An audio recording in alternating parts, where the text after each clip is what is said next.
मनुष्य की ऊर्जा कहाँ से आती है? मनुष्य एक अद्भुत सजीव प्राणी है जो शारीरिक, मानसिक और आत्मिक तीनों स्तरों पर सक्रिय रहता है। इस सक्रियता को बनाए रखने के लिए ऊर्जा की आवश्यकता होती है। ऊर्जा के बिना न तो शरीर काम कर सकता है, न ही मन और आत्मा। प्रश्न उठता है कि यह ऊर्जा आती कहाँ से है? इसका उत्तर कई स्तरों पर समझा जा सकता है। 1. शारीरिक ऊर्जा का स्रोत आहार और श्वास। मनुष्य के शरीर को चलाने वाली सबसे पहली और मुख्य ऊर्जा भोजन से मिलती है। हम जो अन्न, फल, सब्जियां, दालें, दूध आदि ग्रहण करते हैं, उनमें कार्बोहाइड्रेट, प्रोटीन, वसा, विटामिन और खनिज होते हैं। यह पोषक तत्व पाचन क्रिया द्वारा छोटे छोटे अणुओं में टूटते हैं और शरीर की प्रत्येक कोशिका तक पहुंचकर एटीपी एडेनोसाइन ट्राइफॉस्फेट नामक ऊर्जा में परिवर्तित होते हैं। यही एटीपी शरीर को हर गतिविधि जैसे चलना, बोलना, सोचने के लिए भी शक्ति देता है। इसके साथ ही श्वास लेना भी ऊर्जा का प्रमुख स्रोत है।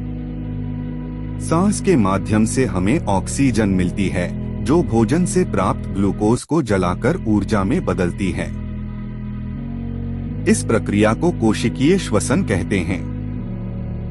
बिना ऑक्सीजन के भोजन से पूरी ऊर्जा नहीं निकल पाती। 2. मानसिक ऊर्जा का स्रोत विचार और भावनाएं। मनुष्य की ऊर्जा सिर्फ शरीर तक सीमित नहीं है, उसका मन भी ऊर्जा का स्रोत है। सकारात्मक विचार, उत्साह और प्रेरणा से मनुष्य कठिन परिस्थितियों में भी अद्भुत काम कर लेता है। उदाहरण के लिए, किसी व्यक्ति को जब किसी लक्ष्य को पाने की प्रबल इच्छा होती है, तो उसका शरीर सामान्य से अधिक मेहनत करने की क्षमता जुटा लेता है। इसके विपरीत नकारात्मक सोच, तनाव और भय से मनुष्य थकान का महसूस करता है, भले ही उसने शारीरिक परिश्रम न किया हो। इसका कारण यह है कि भावनाएं और विचार सीधे मस्तिष्क के हार्मोनल तंत्र को प्रभावित करते हैं। खुशी और आत्मविश्वास से डोपामिन, सेरोटोनिन और एंडोर्फिन जैसे हार्मोन निकलते हैं, जो ऊर्जा और उत्साह बढ़ाते हैं। 3. आध्यात्मिक ऊर्जा का स्रोत आत्मा और प्रकृति से जुड़ा।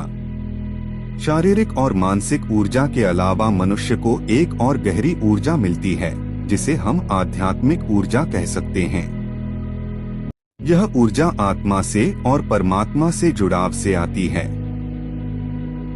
जब मनुष्य ध्यान, प्रार्थना, योग या भक्ति करता है, तो उसकी चेतना शांति और स्थिरता का अनुभव करती है।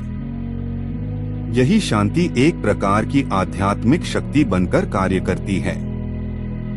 आध्यात्मिक ऊर्जा का अनुभव वही लोग गहराई से कर पाते हैं जो जीवन में आंतरिक संतुलन बनाए रखते हैं। यह ऊर्जा मनुष्य को कठिन परिस्थितियों में भी मजबूत और संतुलित बनाए रखती है। 4. प्रकृति और वातावरण से ऊर्जा। मनुष्य का शरीर और मन प्रकृति से गहरे रूप से जुड़े हैं। सूर्य की रोशनी, शुद्ध वायु, जल और पृथ्वी से भी हमें ऊर्जा मिलती है। सूर्य से मिलने वाला विटामिन डी शरीर को सशक्त बनाता है। हरे भरे वातावरण और शुद्ध हवा मानसिक ताजगी देती है। यही कारण है कि प्राकृतिक वातावरण में रहने वाला व्यक्ति अधिक ऊर्जावान महसूस करता है, जबकि प्रदूषित या तनावपूर्ण वातावरण ऊर्जा को कम करता है। 5. सामाजिक और भावनात्मक संबंधों से ऊर्जा। मनुष्य एक सामाजिक प्राणी है। परिवार, मित्रता और प्रेम संबंधों से भी उसे ऊर्जा मिलती है। जब कोई व्यक्ति प्रेम और अपनापन महसूस करता है, तो उसमें नई शक्ति आ जाती है। सहयोग और प्रोत्साहन से भी मनुष्य अपनी सीमाओं से आगे बढ़ने की क्षमता प्राप्त करता है।